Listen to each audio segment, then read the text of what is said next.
Hi, everyone. First of all, thank you very much. It's really fun. It's good to see, same people from San Francisco and from New York and just making all this trip, but it's an honor. So thank you very much, and I hope this will be interesting for you. I'm going to tell you more about BabyFirst, about what we're doing, about our initiatives, but also I'm going to try and make it useful. I'm going to try to show you some tips. I'm going to try to show you some things that we have learned along the way, and hopefully it will give you some insights. So BabyFirst started as a TV channel. We're in the US. We're a TV channel for babies from the ages 0 to 4. We have about 56 million homes in the US and 40 more worldwide. We're an independent TV channel, which is not easy always. We're basically a channel before Nick Jr. and Disney Jr. We're on the main carriers such as Time Warner, DirecTV, Comcast, and those guys. Also have digital presence, so Hulu Plus, Netflix, Amazon Instant, YouTube, and of course the apps that I'm going to talk furthermore later. We're multi-languages, so we're about 30 countries, about 13 languages. Everything is localized. We're strong in Asia, very strong in the US, Latin America, try in Europe, not always easy. So we've progressed, and we're not just a TV channel. We moved to be also an app developer, like everyone. So 5 years ago, we just put some apps over there. We didn't know really what we were doing. We said, okay, let's just put the IP, but the characters are just do with apps. And that's how we started. But in the past year and a half, we said, okay, let's start understanding what's going on, working in this uphill battle of the App Store, getting discovery, getting visibility, working better, and I'm sure each one of you has their own challenges here, but I'm going to try and say what we have learned, how we progressed. Luckily, and someone, a friend of mine here, Dada Apps, just told me, it's not fair, you guys have a TV channel.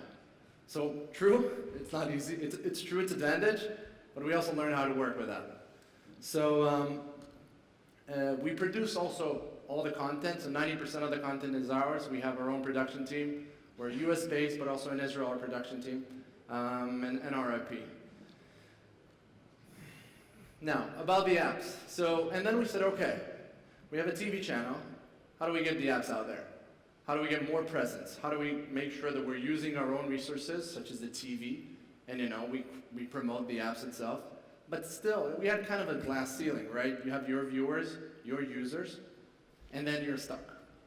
So we said, okay, what do we do? How do we get more valuable content and give added value to our viewers? How do we give them better apps? Sometimes our apps were good, but sometimes our apps were okay. It's not a mobile-first company, it's BabyFirst, but then it's a TV channel. So then we said, okay, how do we get our viewers to be exposed to more and even better content in the terms of apps? And then we started promoting apps on TV. And then developers started approaching us and said, hey, can we also be promoted on your TV? And then we thought about this app recommendation network where we recommend apps to our viewers. Sometimes BabyFirst, but a lot of times other great apps from the different developers. So today, we're already 50 apps with our apps and with our partners' apps. We have about 10 partners, more apps, that have joined our network. We have about 30 million downloads, including our apps, 20 million downloads of partners' apps. So whoever likes data, and there's a few of those here that ask me a lot of questions about numbers. So 30 minus 20, that's our apps. And also, we said, okay, how do we make sure we give valuable input? How do we make sure we're staying objective?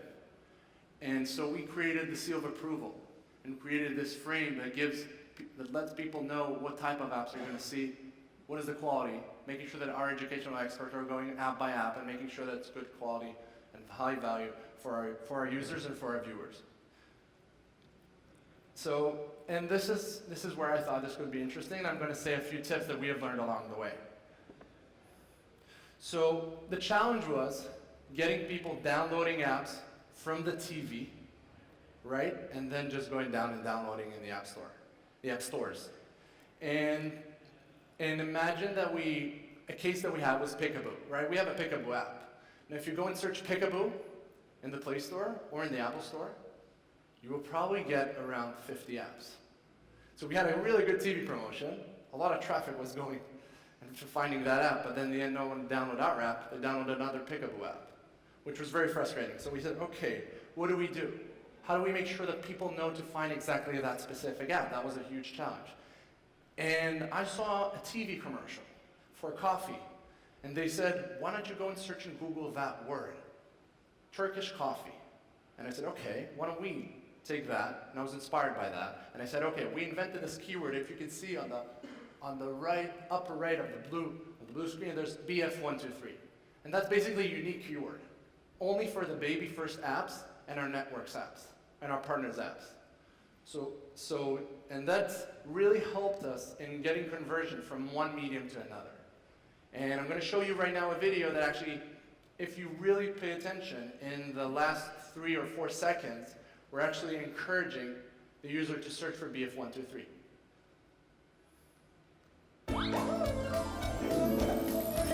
Keep your baby's smiles and giggles going with a BabyFirst video app. It's not just for at home.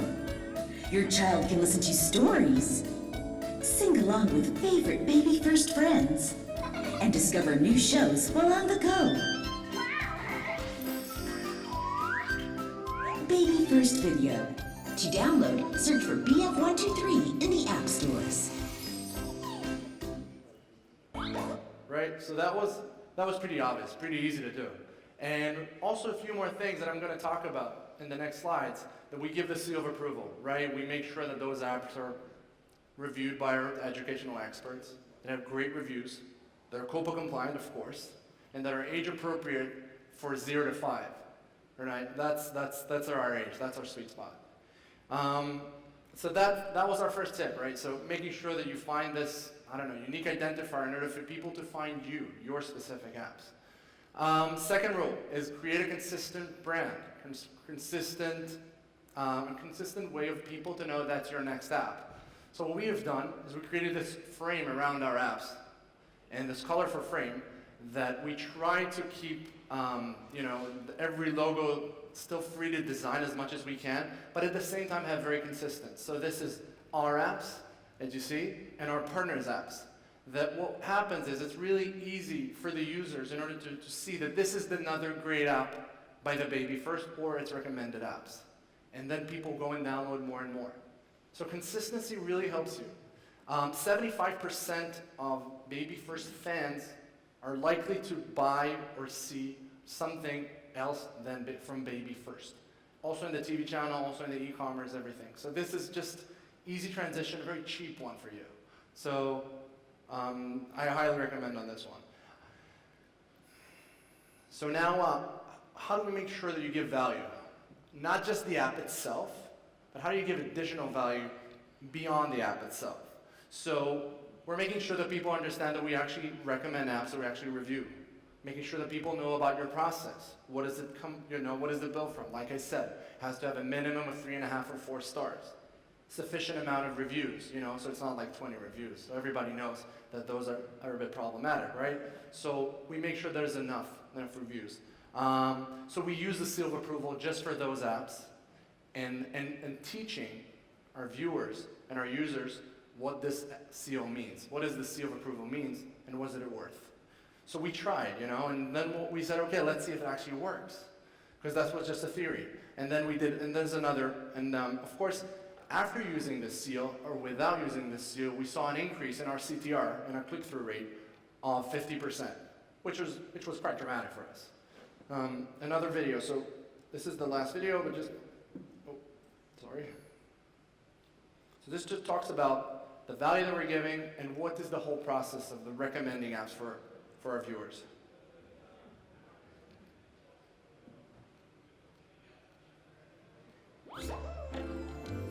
As a loving parent, we know you want only the best for your little one. The best food, best healthcare, best education, and the best apps too.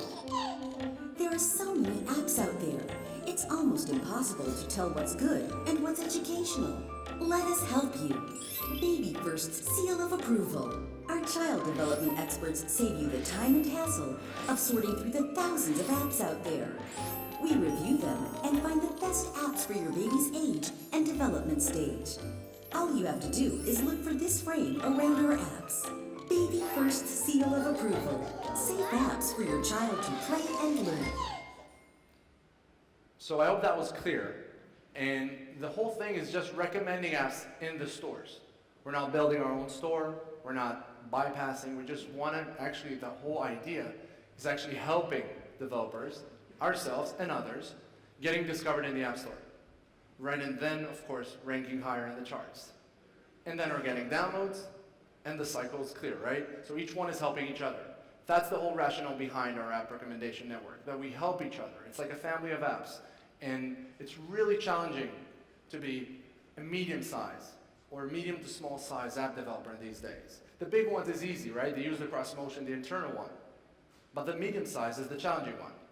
So that's what we're here to solve, and that's what we're trying to do. So another tip is build a relationship with app reviews and bloggers. So make it easy for them.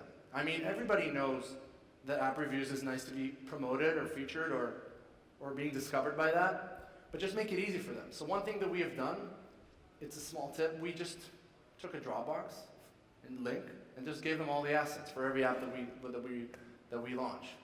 And that way they're even if they're a bit lazy, we just help them. So that actually helped us, and we got promoted and we got discovered with one of our partners campaign, that Trucks Builder by My First Puzzle, that was discovered by two mommy bloggers. So that's, the small tips. The increase is just for that short period of time when it's recommended, but still gives 20% of increase. So that was pretty nice to get, and it's free. So of course, like everyone, leverage your relationship with Apple. So or Apple or Google or any of the App Store. So keep on updates, talking to them, going to conferences, but just sharing what we're about to do, sharing some mock-ups, sharing your plans. Sometimes it works, sometimes it doesn't. And so do your best on that one. One of our partners that got discovered was the zoo. I'm going to show a really big case study on that one later on in the next few slides about exactly what we were able to achieve in this campaign. But it was great. It was featured in the US, it was featured in China, and we got a very nice results with that. 6 is build partnerships. So build partnerships in 2 different ways of thinking. The first one is build traditional partnership. So we're doing a partnership with AHA. We're just this is a pro bono work for us, and we're getting exposed to their fans, and we're getting exposed to their brand and being associated. This gives us a good presence for their fans. Also, we just launched a new book app with the Barbara Bush Foundation. Apple was kind enough to give us free promo codes for unprivileged kids. And that was really nice because we were able to give free subscriptions for kids in order to use that app. So of course we got exposed to Barbara Bush fans. And Barbara Bush actually did a video that was published talking about that app and the great cause. My Gym. So My Gym is it's a chain of gyms for parents, for young kids. So I'm going to show the next slide about exactly. So we were on this, this physical distribution, and then every gym of My Gym has this poster on the left. Also cards, smart cards and stuff like that. Just try to do as much partnership as you can, because those things sometimes are hard to do, but if you do them, you get free cross-promotion from partners, which is great. One last thing going back is, of course, and that's the idea that I'm trying to build, that we're trying to build here in BabyFirst, is cooperation with developers, right? So if we cross-promote between each other, and if we help each other, then we get free traffic. If we buy from each other, then we pay to each other, minus the broker 30% for any brokerage house, right? So it's hard, because you're saying, hey, this is a competitor of mine. But to be honest, it's not that true. Think about it. A user of yours probably has 2 or 3 apps from you, and the rest he goes through other apps, right?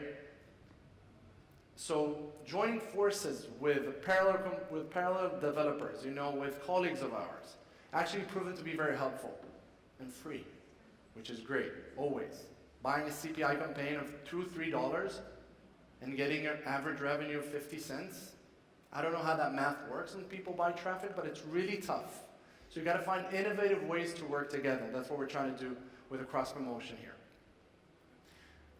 Um, a friend of mine here, Mateos, is going to talk after me, so I'm not going to steal, of course, the stages for you. So just like so we do our best to improve ourselves with the keywords optimization. We have done pretty well in some cases, some less. We're working with Mateos to improve that, and I highly expect the results. And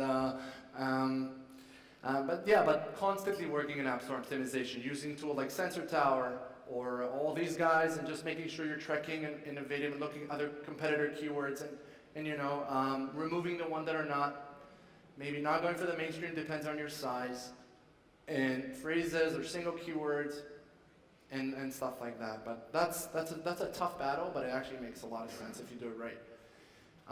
A/B testing of metadata, right? Improving your icon, improving your screenshots.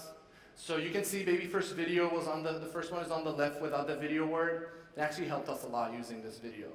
Screenshots, we know it was like scattered and not very organized, and then we said, okay, one sentence, and the highly significant features, we were mentioning them quite strong. So the offline viewing and stuff, you probably saw that in the TV promo. So constantly trying and changing and improving and looking at competitors and then looking at you, which is also okay, and that's it. So now just a bit of numbers. And what happened when we took a developer that was not BabyFirst, and what did we do with him, and how did we help him with the app recommendation network, and how did he help us? So Find Little Dot is an app that was developed by Lazu. Lazu is a great developer, really great people, and a great developer, and did a wonderful app. And then we said, okay, why don't we try and do a case study? And that was one of the first apps that we put on our network.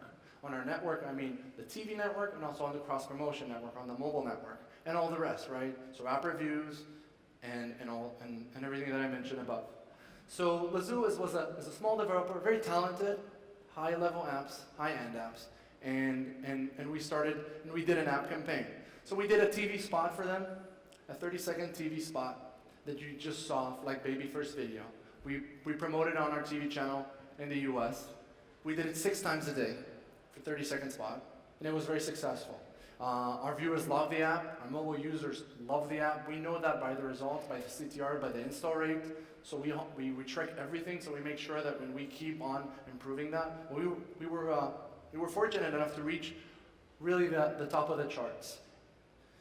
Lazu was also picked by Apple. It was featured also in the US and also in China, in kids under 5, and it also, of course, helped. We were able to rank pretty fast to the top of the charts in 3 main categories: the kids under 5, in the kids, and in the education. I hope that very soon we will also be able to measure that in Google, as we all think.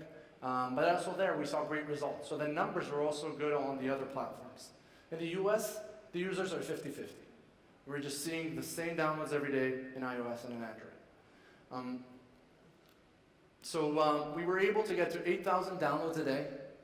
I'm going to hold with this screen because everybody was really asking me this. So if Barry's here, I would love, for Storytoys, would love him to see that one. He's always asking me questions about numbers, so that's for you, Barry. So that's it. That was good. But what was also very important to see is it sustainable, right?